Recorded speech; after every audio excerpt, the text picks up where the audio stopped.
Is our conditioning, the conditioning that takes place in our subconscious mind from the time we're infants. All we can do is act and talk like the people around us. That's why we learn the language we learned. If there was 10 languages spoken in our home, we'd learn 10 languages without any trouble. There's usually one, and that's the only one we ever learn. And we grow older and we think, oh, I couldn't learn another language. We could learn 100 if we wanted to. You can do anything. But I think we're conditioned. We have a real strong conditioning, usually with not some very good ideas. And then that's the barrier that's inside us. The one that's outside of us is our environment. We have a tendency to act like everybody around us. And if you think about this, it doesn't make a lot of sense.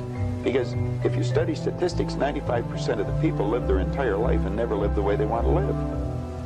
Did you know that 95% of the population in this country, let's say in North America, the richest continent in the history of the world, they'll work productively, let's say for 40 of their 65 years, and they'll end up with hardly any money. Well, there's got to be something wrong. So there's not much. 5% of the people, and I think that's what most people are looking for. I think they're looking for an answer outside of themselves, and they're never going to find it. I think by this time I realized it was something in me. I met a man here in Toronto. He was one that originally got me involved in studying this, Ray Stanford. And he told me if I didn't like the results I was getting in my life, that I was going to have to change me because they were my results. And he said, if you're going to change you, you're going to have to find out something about yourself. And that seemed to make sense. I don't think it was an earth-shattering idea. It wouldn't give anybody a brain hernia, but it made a hell of a lot of sense to me. So I started to study myself. I found most people don't know who they are. They really don't. The point it is that anybody can win.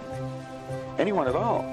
But if we start studying these statistics, I think we'll arrive at the conclusion, geez, I better start thinking for myself rather than follow everybody. Most people, they get a job, they look around and see how everybody else is doing their work, and they start doing it the same way.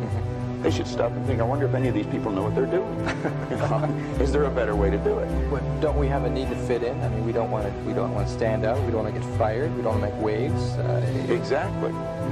Just fall into line. You know, take a number. Be like everybody around. Now that'd be great in the animal kingdom.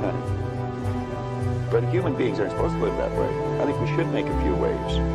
We should maybe stand out, be different. Not for the sake of being different, but because we are different. We all think different thoughts. And I believe we should start to think and build images in our mind of what we'd like to do and then set out and do it. Emerson did that, Edison did that, Marconi did that, Samuel Morse did that, Buckminster Fuller did that. We could go on and on and on. They were different, they stood out, they made